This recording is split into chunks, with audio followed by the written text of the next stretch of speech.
For people who have a familiarity with the letter of James, perhaps what we most associate it with is the idea that faith without works or faith without deeds is dead or worthless. And our verse for today comes from that section of James chapter 2, verses 14 to 26, which talks about that most clearly and forcefully. And our verse for the day is verse 18. But someone will say, "You have faith, and I have works. Show me your faith apart from your works, and I by my works will show you my faith." You know, there's a big difference between knowing something mentally or intellectually, or even agreeing with something mentally or intellectually, and actually doing something. So this is a huge thing for us as followers of Christ. God is not satisfied. God isn't looking for people who say, "I believe the Bible," or "I believe God exists."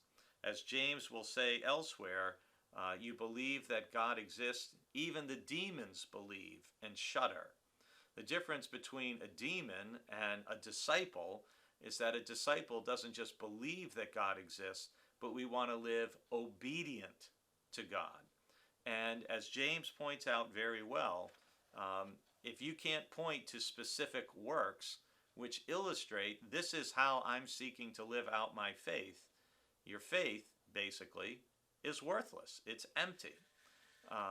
And so that's, as I've said before in a sermon not too long ago, we are not saved by our works, but our works show or demonstrate or are evidence of the fact that we are saved, that we have a transforming relationship with God through Jesus Christ.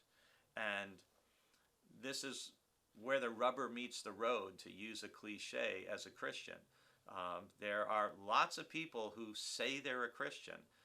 If you're on social media, if you're on Twitter or Facebook, you'll see there are millions of people who in their little bio or in their profile identify as Christian. And yet what you see them writing, sharing, posting, it's not merciful, like we spoke about yesterday. It's not loving. It's not gracious. What we do can often be the exact opposite of how Jesus says we are to speak and how we are to live. So there is no, also I want to say today, there's no conflict between James and Paul either. Sometimes people set up this false conflict that Paul's all about faith and that we're saved by grace and not by works, so no one can boast. Well, James would say the same thing, but he also would say, but there need to be works to show that we're saved. And Paul writes elsewhere in Galatians, for example, that nothing matters except faith working itself out in love. So I could tell people I'm an octopus, but if I don't have 8 arms and I don't have tentacles and I don't live in water and I don't have any of the characteristics of an octopus, someone could rightly question whether I truly am an octopus or whether I'm just deluding myself. And in the same way, it's not enough for someone to just say, "I'm a Christian." There needs to be demonstrable evidence that proves that statement is true.